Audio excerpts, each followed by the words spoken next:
Hello and welcome to another episode of Casting Reflections on Black Mirror, the podcast that takes an episode of Black Mirror and, as it says, cast reflections on it. Your hosts, as always, are me, Dan. And me, Dan. How you doing, Dan? Yes, I am very well, thank you. How are things your end? Yeah, okay. I'm recording this on a day where I've just edited, actually, the Joan is Awful episode.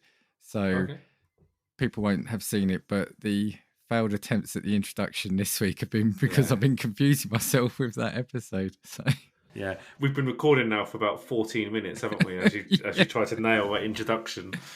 Yeah. No, do you know what? I was going to allude to the fact that it was funny because we were talking about this episode in that one because it was one of the programs that appear on the Streambury screen as they're sitting down to watch it.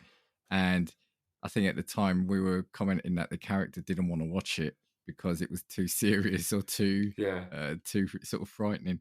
But yeah, we are here for season 6, episode 2, Loch Henry. It's actually got as the theme continues, quite a few famous people in this, and a couple I didn't initially recognise. So the main characters are Samuel Blenkin as Davis McArdle. Then you got, I hope I pronounce this correctly, Myhala Herald as Pia. Now, I recognised her, but couldn't put my finger on it. And then I looked her up. And did you recognise her? Yeah, but I would have no idea where from, though. She was in that Netflix film, Leave the World Behind, with Julia Roberts and Ethan Hawke. You know, it's the one about the weird one. The weird one that came out. Yeah. Yeah. Oh, yes. I can place her now. Yeah, it's got Daniel Portman, who is Podrick, if I've said that name right, in Game of Thrones, and of course you've got John Hannah, who's been in almost everything, and Monica Dolan, who plays the mother in this. She's another one of those actresses, isn't she, that if you've grown up in England or with British TV, you'll know she's probably been in 101 things. You won't be able to name them all, but yeah. And written as always by Charlie Brooker. Now, if I'm right, well, I think I know I'm right, Chatsunami, Satsu from there, either lives around where they filmed this or he was visiting where they filmed it because he's obviously from Scotland. And yeah, I think he knows the area where they filmed this. So. Yeah, I think they filmed it in Loch Lomond, did they? I think I literally just read that. I don't know, but it looked lovely though, didn't it? That one scene, probably the one uplifting scene in the whole program. Yeah, about 45 minutes outside of Glasgow. I think it was filmed in Loch Lomond because Loch Henry isn't a real place. That's made up. Yeah. Because I literally just Googled that just as we were introing because I thought that'd be quite interesting. But I've got mixed views on this episode, but it's your one to take the lead on, so I'll let you go through it, and then we'll talk as we go through it. I reckon because you've said this a few times before when we start talking, and you're like, I've got mixed views, but by the time we finish talking, I feel like you come round and I've actually enjoyed the episode. It was funny, as I was editing the previous episode, I've actually dropped down points for this episode. As in, I had a higher score in mind, and I've gone down. Have you? We'll see. We can see if we get that score back up. Yeah. Oh, it was brilliant. I'm giving it 11 out of 10. Yeah. Right, so let's get started. So the film is based around a young couple called Davis and Pia who obviously so Davis is obviously Loch Henry is his hometown from Scotland, and Pia, if I remember right, she wasn't English, was she? She's American. She's American, that's right. And they've obviously met while he has been doing some sort of film and media course. And Pia was someone who was on the course, and they've met and they've formed a relationship. And now they're coming back to Loch Henry to kind of visit the hometown, which I always find quite interesting because that sort of setting, Loch Henry and, those Scottish places like that. I always find that internationals don't understand how amazing those places are until they go and visit them because they don't really have places like that, do they? I always find that kind of unique to the British Isles. And but I would say even to us, like where we live in England, it's fairly flat and boring, really, isn't it? Yeah. But you go to an area like that, and you've got those huge mountains and lakes. Yeah. Anyway, so they've come back to visit his mum and his hometown. So They're staying with Janet, who is Davis's mother, and then it's quite quickly explained that his dad passed away when he was 8, and he was a policeman in the village. And I think it's quite clear at this point is that Janet and Pia are from completely different worlds, aren't they? Yeah. Like she's quite modern and kind of almost taken from that generation or millennial, if that's the right word, or Gen X, the next one. Whereas she is definitely stuck back in the 70s, 80s somewhere, and she's quite old fashioned, isn't she, with how she lives her house, and she has all those VHSs on the shelves and just the way she lives her life. There was definitely some awkward interactions, weren't there, between the mother and Pia? Yeah, definitely. And Pia just kept on dropping herself in it, didn't she, with some of the things that she kind of said, because she was being, what was it? She was aware that the dad was a police officer, and then at the dinner table, she then started slating the police, didn't she? That's right. Yeah, yeah. And then she was quickly kicking herself after that, and then also made some other awkward comments. Also, like you said, that the mother does look very. I think you said it. It's almost like she was from the 80s kind of thing, Yeah, wasn't it? It's very, and the house looked like it was from that moment in time, almost as well, didn't it? yeah. It's not been modernised at all, has Yeah, it? And I even think the conflict of even at the dinner table where Pia didn't eat the potatoes, and she was like, I'm trying to stay away from carbs, sort of thing. That's a very kind of modern yeah, young person thing to do. Whereas the older generation, that just is never a thing, right? It's yeah. Eat up, eat up. eat up, make sure your plate's clean. Do not get down from a table until your plate is clean, sort of attitude. No pudding till you've eaten your main. Yes, that's it. I think my grandparents used to be along the lines: if you don't eat it, we're gonna put it in the fridge and you can have it for lunch tomorrow. But yeah, Those were the days. yeah, very different worlds. And then after that, they go and visit the local pub, which is where his friend Stuart works. Stuart makes quite a few comments about Davis changing and like being a different person to the guy that he was. And the bit that made me laugh, and I don't know if you called it, was when Stuart said something along the lines of, "You're going to tell me you use pronouns now, aren't you?" And that bit made me laugh because that's a very modern thing outside world, which probably someone who a village like Loch Henry, which is almost probably trapped in a bit of a time bubble, just wouldn't understand. So they go and have a drink in this pub, and it's quite clear at this point that Loch Henry is a bit of a ghost town with a lot of things kind of locked up and boarded up. Stuart starts telling the fact that they have a last pub that's still open, and the pub is obviously very, very, very empty.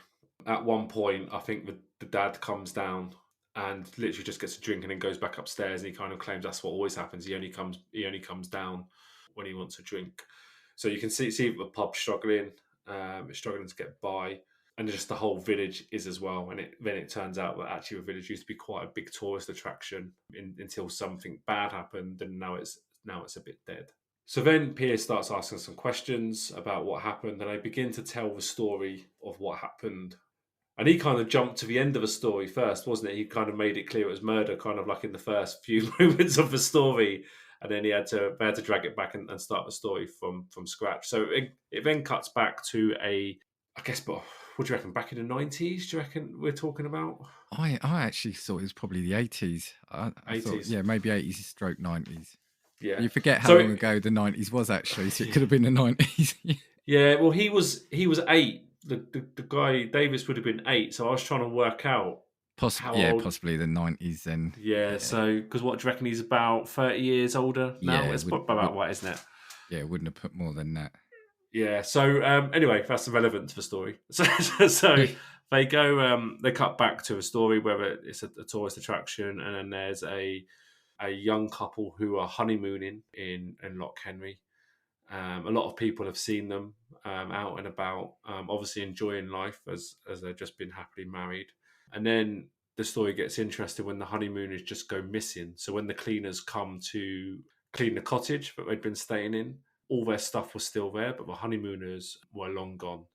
No one can find the couple. I think it's kind of the local news for a couple of days, and then it begins to hit national news. But this couple have disappeared off the face of the planet. But then what happens, and I thought this bit was interesting, he said, then everyone kind of forgot about it because then Diana died, and obviously the Mm. news and the media took on that, as it would, took on that story, and kind of forgot about this couple disappearing. And then I don't know how much time passes after that before it starts talking about Ian Adair, who was beginning to make a nuisance of himself in the local pub, wasn't he? Yeah. Well, And his started. pub, his that Stuart's pub, it was that one, wasn't it? It was being run by his dad at the time. Correct, yeah. So Ian was continuously getting drunk in this pub, making a bit of a nuisance of himself, shouting to the point where Davis's dad had to. What happened? Davis's dad went back to check on him or talk to him. I think they have an argument, don't they? He's drinking in the pub and he's causing problems. They have an argument, and this Ian threatens to come back and shoot everyone up, I think, doesn't he? And then Stuart's dad asks Davis's dad, who's a policeman, to go just check just to make sure that he isn't. It was like a threat rather than, or sorry, it was more of an over the top drunk man's threat rather than an implied threat. Yeah, Yeah. So then it cuts back to where Ian lives, and Kenny, I think his name is, isn't it, with dad, checks on him. But then he ends up getting shot by Ian as he's walking away from a property. So he gets I think it's shot in the shoulder. yeah, Not a fatal wound, but enough to take him down. And then Ian goes on a bit of a killing spree and kills himself and his parents. At that point, backup arrives, and they find, as they're searching the house, they find a bunker where it's quite clear it looks like a torture chamber, and begin to kind of find evidence of something untoward happening down in the bunker.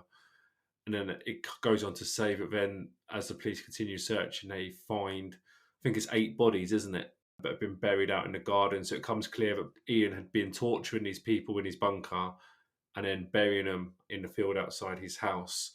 And when kind of Pierre kind of like asked questions about that part of the story, and I thought this was quite interesting, maybe a little bit sad. It's almost like they kind of got away with it for that long because it's not uncommon for people to go missing while they're walking out in the moors or to fall into streams. So what did yeah, no one had kind of picked up on the fact that people were continuously going missing? yeah. Well, I guess when you look at it, if you think these are massive like mountains or deep lakes, and so they said, yeah, a rambler might not come back, or somebody will fall into a lake and disappear. And it's like, you've been to the Grand Canyon, haven't you? I Yes, mean, yeah. we're not saying it's the same as Loch Henry, but you can imagine people. How are you ever going to find someone there? Yeah, Yeah, exactly. And the Grand Canyon's quite. The thing that's struck about the Grand Canyon is the lack of safety barriers as well, and yeah, how yeah. easy it would be to fall off that thing. Compared to here, Um, yeah, yeah, yes. Anyway, back to Loch Henry rather than out in Nevada. So it's it kind of finishes the story, and it kind of becomes national news again that these Ian has been committing these crimes and torturing and murdering these people. It then goes. Davis then goes on to say that even though his dad wasn't killed with a gunshot wound and actually did recover from a gunshot wound, he did contract MRSA when he was in the hospital, and that eventually killed him. So Pia takes a very big interest in this story. It's kind of almost like intrigued. Like you kind of see her eyes light up, can't you? And she wants to go and see this property in this bunker of where it is. And Davis is obviously a bit hesitant because it's going to bring up old memories from not just his hometown but also his family, because that's the incident that triggered his dad's death. And I think he's genuinely worried about his mum at this point as well. It's going to stir some emotion. While they're at the house, and the bit I didn't mention earlier is Pia and Davis are there to kind of record some sort of documentary. And I listened to this, and I can't quite work out originally what they were going to film the documentary on. Something to do with eggs and I think there's a bird, like a rare bird, and there's egg smugglers, and I think it's someone who's protecting the eggs, and they're doing a yes, documentary on that, which doesn't sound well. You can see why Pia then sort of jumps at this story, right? yeah. So Pia now wants to do a documentary about this, which is quite. I thought she was a little bit intrusive at this stage and a little bit, not considering his feelings at all about it. But anyway, she's quite keen. He's quite hesitant, and as time goes on, he begins to get a bit more convinced. When they tell Stuart in the pub the plan, he loves the idea because he thinks that will get tourism back. And then they actually, I thought this was interesting as well. Then they talk about a Netflix documentary, don't they?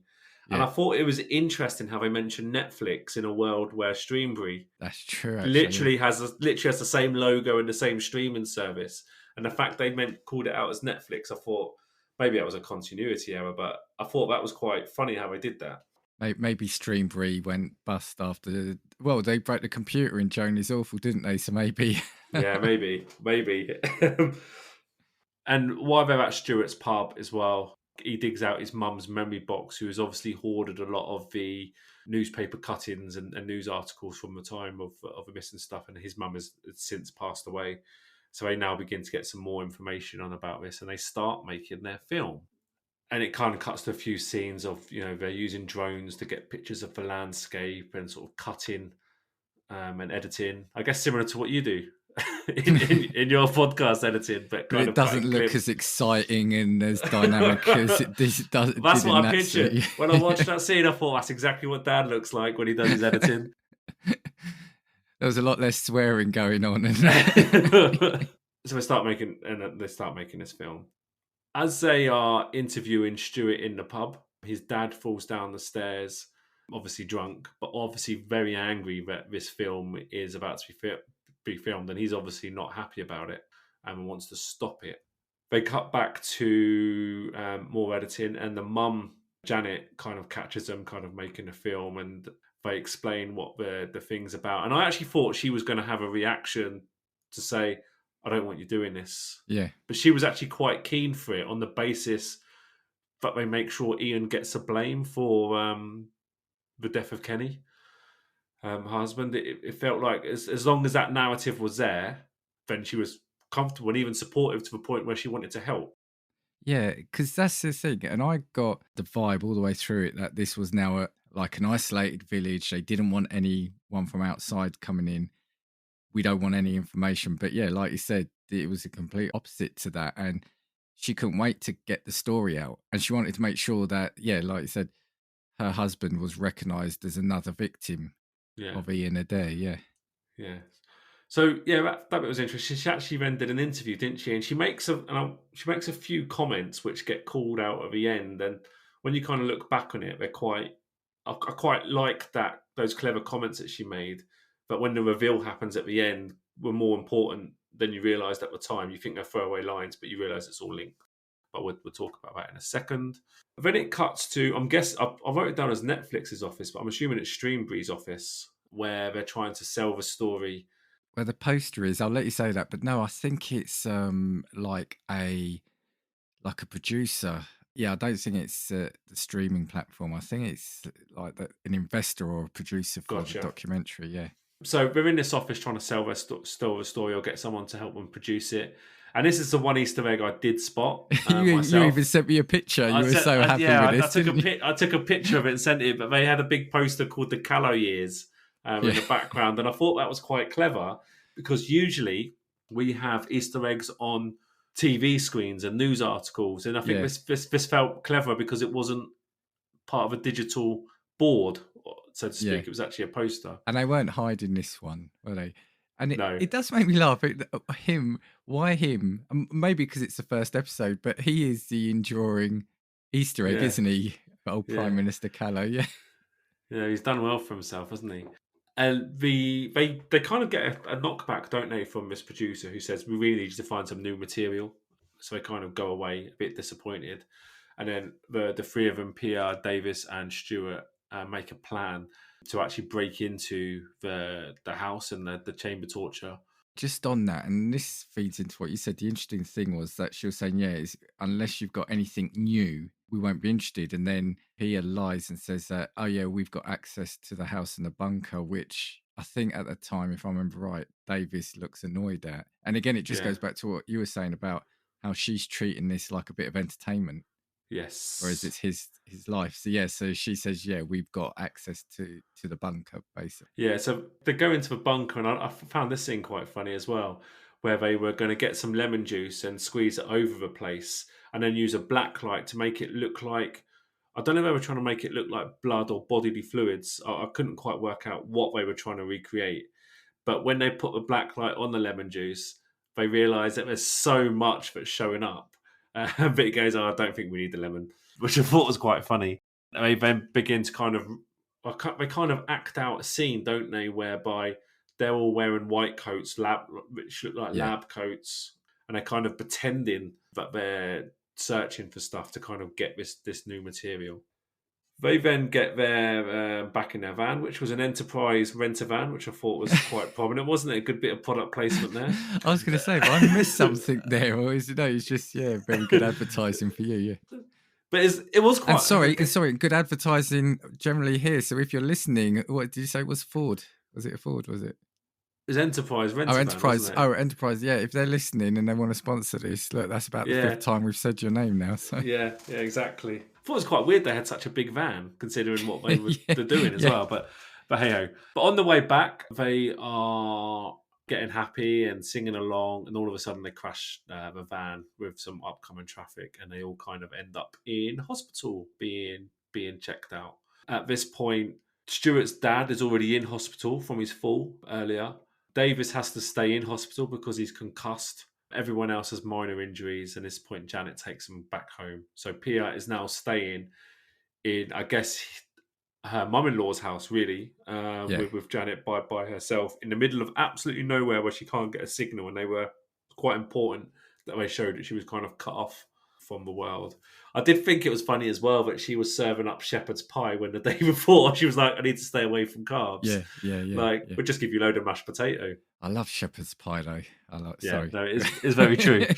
So they kind of settle into the night. Davis in hospital playing games on his phone.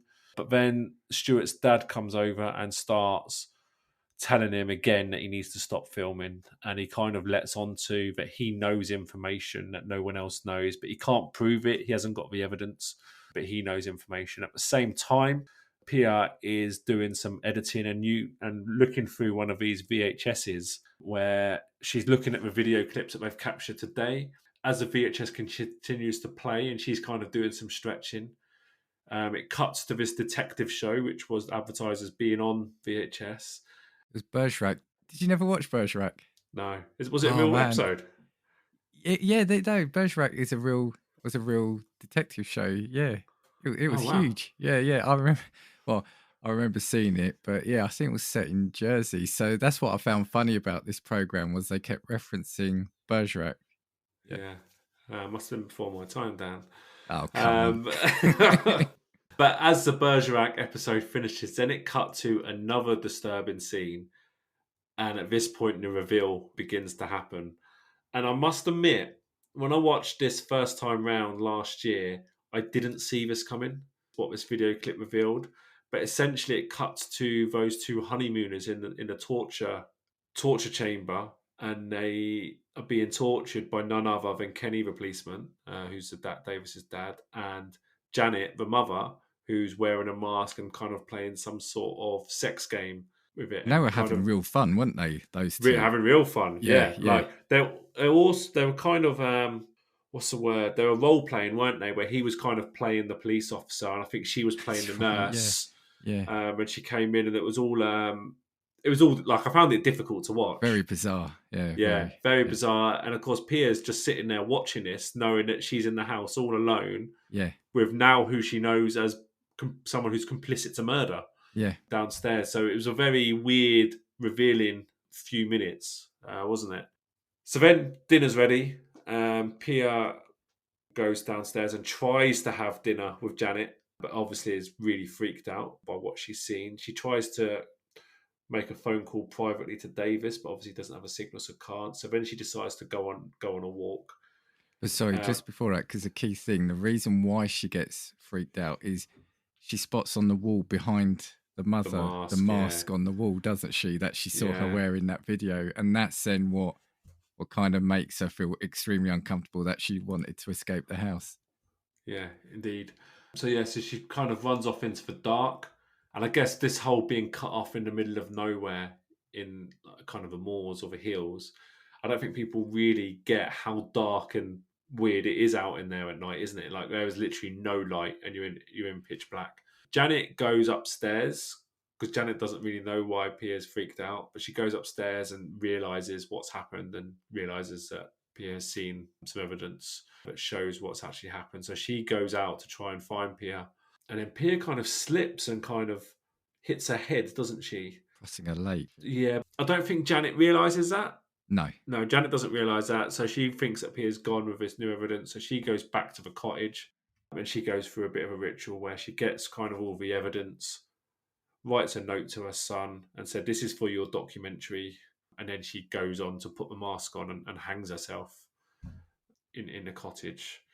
Then it kind of ends and kind of cuts a bit further down the line, doesn't it? Where Streambury have obviously now picked this up and are showing an advert for this documentary that was produced, and kind of shows, there's the original murder, and then the son goes back to do a documentary on it, and then finds out the real truth about his parents, and it's a very good advert, isn't it? Yeah, I, yeah, I would watch that show if I saw that advert. yeah. That did look enticing. And what I really like about that, so you're watching a Netflix show about a couple making a documentary, which then features on Netflix. Do you see what I'm saying? It's quite, when you start wrapping your head around it, it's quite funny. Yeah. So there's a few other Easter eggs in the next few minutes, which I spotted without having to read. So I'm going to Well talk through done. them. Well done. I don't think I did. So yeah. Did you not? So when they were advertising the Streambury show, they mentioned it with the front of it from the producers of the Callow Years. Oh, that's what it was. I had one note here. I got Streambury documentary Callow Years, and that's how I couldn't remember what. Yeah, they kind of like they announced from the makers of, and then they said the Callow Years, which was quite good. Yeah. And then it kind of cut to. And sorry, I will say, as part of the advert, it cuts back to that interview that Janet was doing, and a few of the lines that she said now become clear that they have a double meaning, and it was along the lines of, "Oh, we didn't have this camera technology back in my day, or the last time I was in front of a camera, and can you imagine if your dad had all this technology?" And she's obviously referring to her dark past.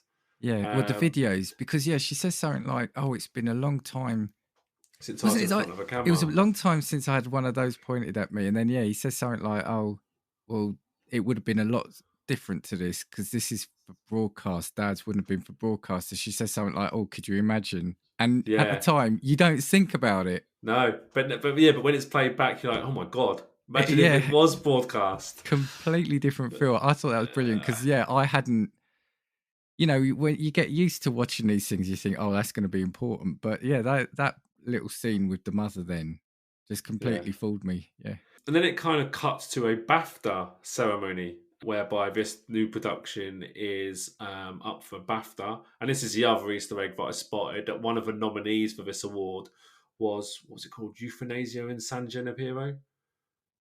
There was a San Junipero reference as one of the award winners. Definitely was, yeah. I hadn't picked it up, but yeah, there was. So I picked up that one, and they win the BAFTA. Tourism has obviously returned to Loch Henry, whose pub is now rammed full of people, which again just shows, just what a bit of bad publicity does to a place. Just shows what, it's people rubbernecking, isn't it? It's people going to have a look at this disturbing place. But he, and I felt so sorry for him because all this stuff is happening around him. He's just been through the most traumatic event of his life, with his girlfriend dying, his mum and dad being found out as not just murderers, but sick murderers. Yeah. Mother killing herself as well. Yes. And he quite clearly needs to go to therapy. He needs to unpack some of what he's been through, but he's obviously just going through the emotions. And you can tell when he's on the stage, when he's back in his room, you could just tell that he's not there. And I felt so sorry for him. Because he didn't even want to do that documentary. And now that's what's made him famous, kind of what he wanted to do. But it's incredible. And that's kind of when the episode ends. The only other thing I was going to add was there was a couple of things. Right back when they were at the pub the first time and Stuart was telling the story, and he said about the dad getting shot in the shoulder and the Ian Adair killing himself and his family. He called it farmicide. I don't think that he got. I didn't clock that. And yeah, the only other thing, to clear up. So with the dad, the dad killed Ian Adair and his family, then shot himself in the shoulder to give him the alibi that he was shot by. So the dad effectively also killed himself, because if he hadn't have shot himself in the shoulder, he wouldn't have got the MRSA. Interesting episode. So my first question for you is, because this is the first time you watched this episode, is that right? Yeah, Because we're now. Did you see that twist coming? I don't think I did. I don't know what I was expecting. I think I guessed it literally just as it was about to happen, because I think it then becomes clear that something's got to happen, and that Davis is in hospital and that Pia's on her own with the mother. So I think that the brain just jumped to it, but no, because the mother just played that role so well. She was very, what's the word? I want to say like prim and proper, very quiet housewife almost. If you know what I But mean. but yeah, she was. But what I think they did quite well is, up until that point, she was a nothing character. Like, she could have been. Exactly. Yeah. She was almost like an extra up until Yeah. that point. Like, she'd only said about 2 or 3 lines throughout the entire thing, maybe apart from an interview. So I thought that was a very clever way they did that, because they almost dismissed her as a character and focused on all the other characters around. And you thought there was something more suspicious about Stuart's dad. Like, Exactly. Yeah. Yeah. Because that's he the was one you thought was going to come out and the something weird about alcoholic him. getting Yeah, angry when they were starting to dig up the memories. I mean, I even thought, could it be something with that Ian Adair? Had he escaped? Could it be something with the people that went missing and they hadn't actually gone missing and it was them that had done it? You start thinking of yeah, everything, but I wouldn't have put the mother being the villain of the piece. yeah. Very good. It was an interesting episode. I mean, I really liked it. I still think, for me, I thought his mate was the best character. I almost want an episode on him alone. He was Yeah, great. it's interesting the way he spoke to his dad as well, wasn't it? And about Yeah, his dad. put him in his Uh, place, wasn't he? Yeah. yeah, it was he. I think he was almost playing the dad character, wasn't he? The Yes. Yeah. responsible one in the pub. I've and what are your feelings about the episode as a whole? Because you said at the start that you not sure whether you liked it or disliked it. What are your thoughts now?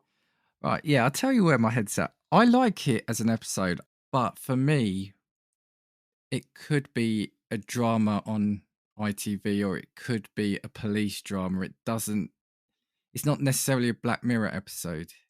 Yeah, okay, I hear that. If you see what I mean. And I think so. I'm probably being a bit harsh on it because it was a great bit of TV in its own right. But if you put this into a weekly police drama, then I would think, yeah, that's a great episode of that show. It to me, there's nothing inherently kind of what I feel Black Mirror about this episode. Yeah, well, there was nothing really about tech either, was there? It was just like you said, it's a drama, so it was a bit un-Black Mirror-y. Yeah, I do agree with it that was a good comment. it was a good crime it was a good crime thriller. That's what it was, I think. Yeah, What is interesting about it, and it was only you said something which then made it twig in my head. It is interesting, isn't it, that, and we've seen it in real life as well. So this town became deserted because of crime, but now in the modern day, that crime has made that place a haven for tourists yeah, and like true crime fans. And it is funny how things change. Like even now in London, we've got like Jack the Ripper walks and things like that, aren't there? yeah. That people go Exactly, and which I've been on recently, and I found it yeah, fascinating.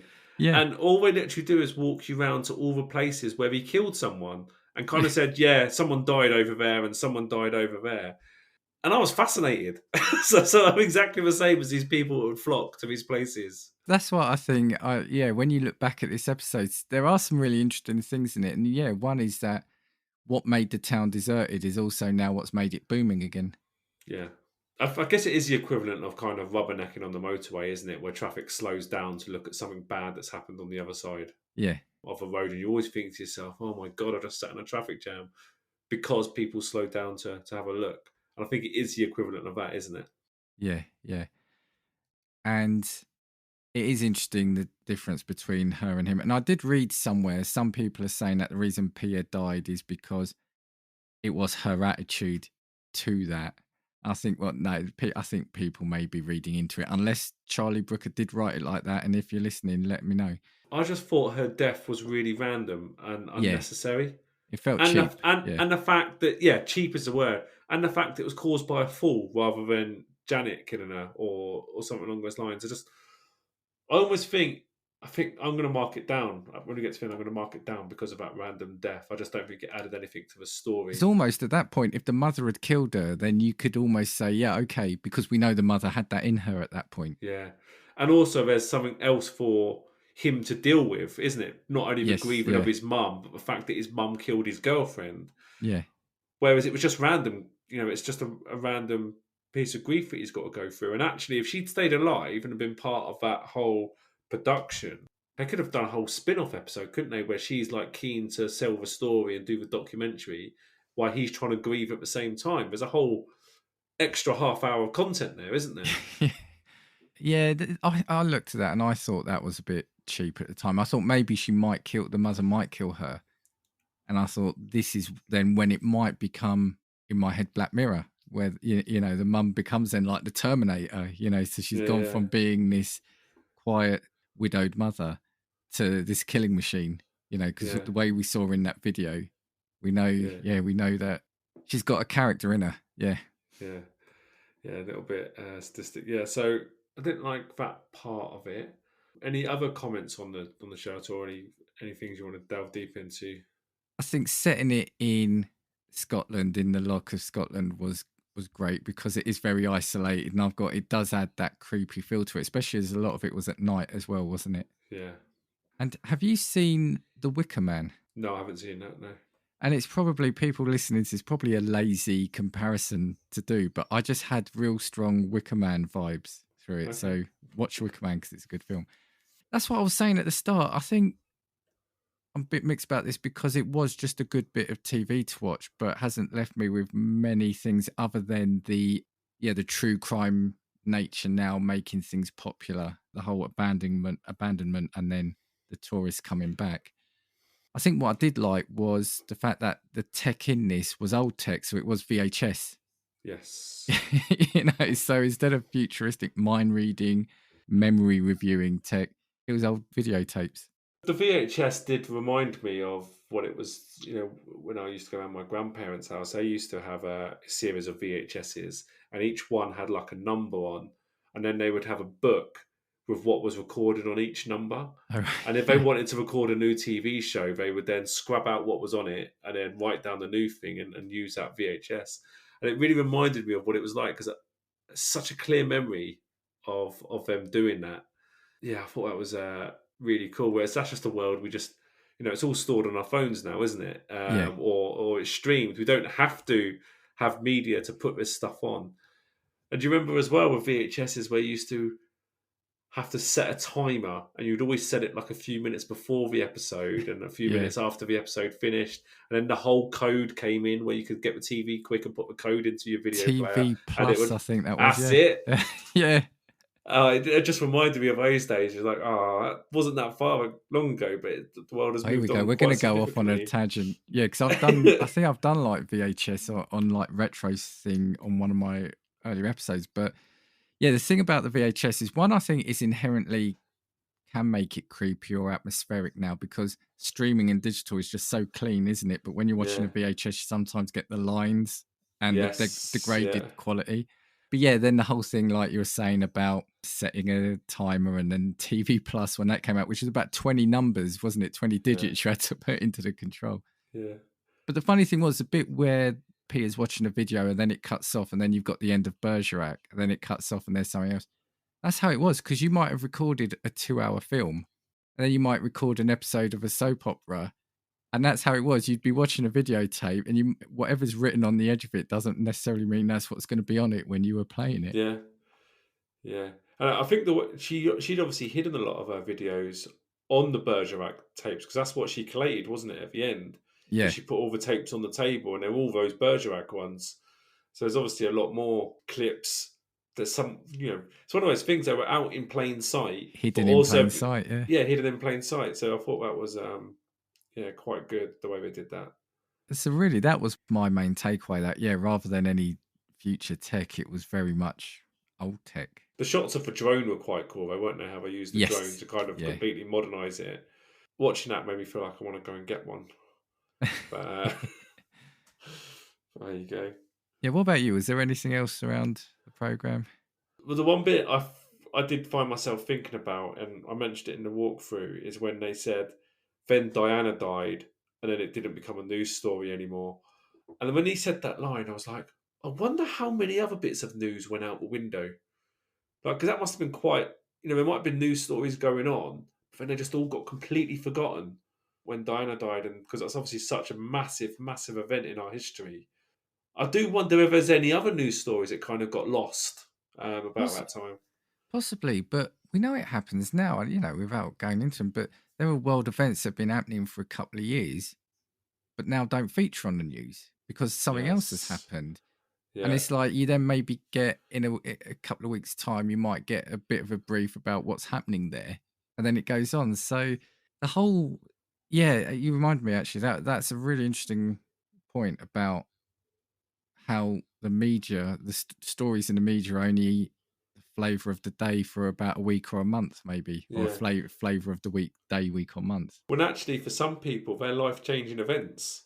Yeah, yeah, Whereas, the Diana thing might not be a life changing event to those people, but the fact that, those people went missing and died, mm, that's life changing. And yeah, yeah, yeah, it just kind of got forgotten about with some other yeah, news. So, yeah. yeah, I found myself thinking about that comment quite a lot. Yeah, but the only other thing about the episode itself is, and you hit the nail on the head. I almost would love to have an idea of what Davis went through Yeah. because it goes from all that happening to the BAFTA. So there's probably a couple of years in between, Yeah. Yeah. and I'd love to have known what he was Yeah. dealing with. I think that'd be the interesting piece. Yeah. Do you know what I just realised, talking about that Diana reference, is when we were trying to work out when this was. That Yes, just yes. we could just thought about that comment and realised exactly what year it was. So I'll go back and make us look more on the ball, don't we? But Yeah. yeah, that end bit I just felt so sorry for him, and it Yeah, would be interesting how much time had passed in between. But everyone was exploiting his destruction of his world, and it just felt a bit wrong, didn't it? It felt like yeah. it should have been released when he was ready. Yes, yeah, yeah, yeah, yeah. How do Um, you how do you think that? Sorry, delving into this a bit deeper, maybe it's a little bit dark question, but how do you even deal with that grief of finding out someone you love had been responsible for something so bad? Because you're obviously grieving for the loss of them, but then you must be so angry as well at the yeah. same time. I mean, you do wonder if maybe the documentary may have helped Yeah, in a way. I'm going to say it can't be easy. yeah, definitely. I had a couple of notes about the program. No, well, just I think we've sort of said it as well, but sort of Brooker wanted to reflect the cinematic style of true crime documentaries and how he and his wife had considered traveling to Scotland after seeing it in a documentary. And funnily enough, we mentioned this in the last episode. We mentioned that documentary I watched at your house, A Lover Stalker Killer. Yeah, And that is done like a film, isn't it? It's about 90 odd minutes long, and the way they interlace it with sort of some actors and real footage and the interviews. yeah, They are very slick now, aren't they? yeah, very good. And that one had a good few twists as well. So I'd recommend that to anyone listening if they wanted to Yeah. watch something. Yeah. Yeah, no, I think that's all I had as well, extras. So there were a few more Easter eggs. So before we go on to that and then score, was there anything else you wanted to shout out about the program? No, no, not for me. Okay, so we had the Callow years a couple of times. Now I didn't see any of these, but apparently Davis's laptop shows a Waldo sticker. So he's back, and a Tucker Soft one from Bandersnatch, which we haven't done. There is a news ticker that refers to several episodes. So you've got Met Police Robot Dog, which is Metalhead. So now we know that those robot dogs were for the Met Police then. Okay. Okay. It references Saito Gemu headquarters for playtest, Politician Waldo, and Hotshot Auditions, 15 million merits. They're all referenced. And the final one I had isn't an Easter egg as such, but when they're going to the agent to pitch the documentary, the agent there says that Davis and Pia are told that the serial killer involved is not as notorious as Fred and Rosemary West.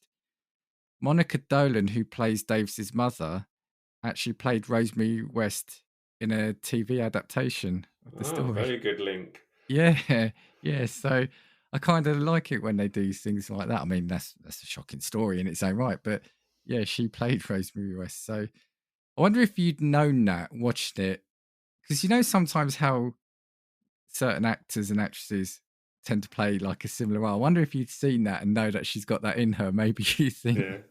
okay, that's all I had. So let's get to the important bit. What is your score? I'm going to give it, and this is purely because of Pia dying, a very random death. I'm going to give it a 6.8.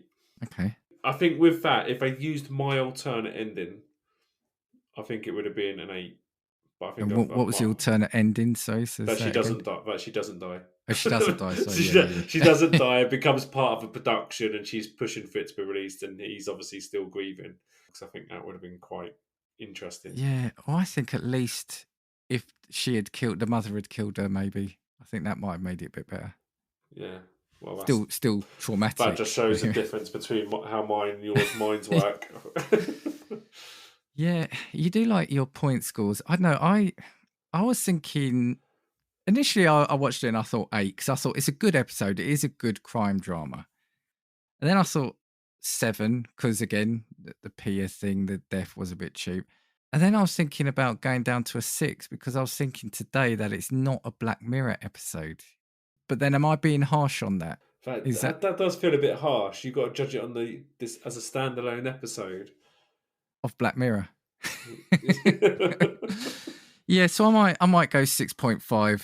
I might go 6.5. 6 feels harsh. No, 7. No, 6.5. 6.5. No, 7. 7. Why don't you do 6.75 and go in the middle? 6.57. There we go. Right. No, I'll give it 6.5. Yeah, like I said, it's a good episode. It hasn't grabbed me. If you were going to give me, or if you asked me to give you like a top 5 or 10 episodes of Black Mirror, I don't think it would be in there. Okay, that's fair. So next week next episode we are doing Beyond the Sea. I haven't seen that, but I've just looked. It's about 80 minutes, so I probably better get watching it soon. That's the one with Josh Hartnett, isn't it? And the guy from Breaking Bad. Aaron Paul, Josh Hartnett, and Rory Culkin. Anything else from you, Dan, before we go? No, nothing from me. Okay, I am just going to shout out the PodPack Collective. Hi to everyone in there listening. And yeah, we'll see you next episode for Beyond the Sea. 1, 2, 3, 4. If I want your opinion, I will give it to you. Come on, take what we've got, 'cause you need it. Don't make us get a spark and